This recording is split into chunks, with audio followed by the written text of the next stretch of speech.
Mauzeri, vat žinot, ką aš jums pasakysiu? Maždaug žinau. Šalis nuvaryta. O, nu koks jis malonus, kad jis pasakė tokį Palaukit. Dar ką pasakysiu iš jūsų, akinių, matau. Brazausko atminimas tinkamai neamžintas. Oi, duokit aš jums bučkį, duokit babučiuką. Oro bučkį. O dabar desertas, kaip sakoma, prie Brežnevo gyvenam geriau. Duokit aš jums ten iš... Nereikia niekur. Na gerai. Tokie auksiniai žodžiai, kuriuos jūs taip ištarėt gražiai, mano kolega Peliuk Mauzerį.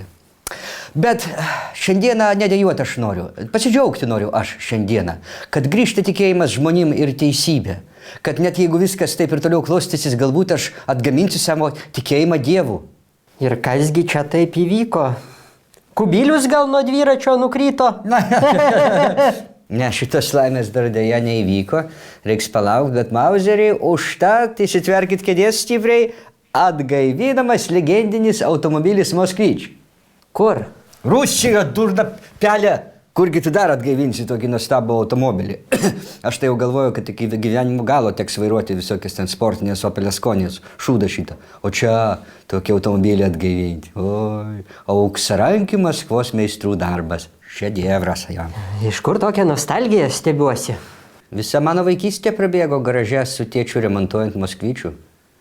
Grubios, repliam patapusios tėvo rankos, glamonėjančios kiekvieną mažiausią varžtelį, gintarinio kranto butelys bardačiokė. Kvapas, murziniais snukiais sėdėdavom savaitėmis garaže. Dėdei Broniui tai net apendicitas užpuliavo ir visi pūliai su šūdais pilve iššovė. Tai vežė greitai vis tiek pasistipo vargšas, nes negalėjo išeiti, taigi reikėjo stumoklio žiedus pakeisti Moskvičiukę. Jo. O kaip tėtis jį gražiai vadino, maskaradas, kaip Tumino spektaklis. Būna važiuoji, užgeso, kol sustoji, jau žinai, kas atsitiko. Net su Opel Asconija taip niekad nebūna. A tai kur jūs su juo važiuodavot? Aplink garažų kvartalą. Nu, mes toliau su juom nevažiuodavom, tai mašina ne važinėjimui, mašina taisymui. Bendravimui, taip sakant. Būdavo šeštadienį ryte tėtis įsliukina į mano ir trijų dar tokių kaip aš brolių kambarį. Pasilinkė prie manęs, aš vyresnėlis buvau. Sako, broniukai, einam į garažą. Ir tvoksteldavo tas jo, reiškia, karijos ir benzino tvaikas. Aš murkšti kelnes, užsidėdavau vatinę kepurę, užsidėdavau daug šūbų ir bėgom su tėčiu į garažą. Ir taisom ten tą Moskvyčių.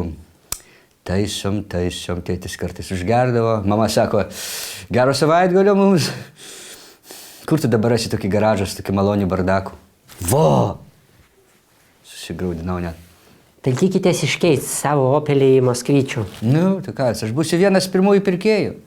Jau dabar įsivaizduoju, oi, man taigi tėtės garažas pagal paveldėjimą man atiteks. Atsivarysiu tą Moskvyčių, jau dabar matau. Pirmiausia, ką padarysiu, tai išrinksiu jį iki menkiausio varžto. Visas detalės išdėliosiu ant grindų patiesęs laikraštį. Ateis koks nors draugas, jūs, pavyzdžiui, sakysit man, užsiriškim akis, surski, užrišit man akis ir aš apgraivom nematydamas surinksiu iš naujo visą Moskvyčių. Taigi kaifas, jūs suprantat šitą? Nu jo. Jūs niekada to nesuprasit. Jums tik tai pelės galvoj.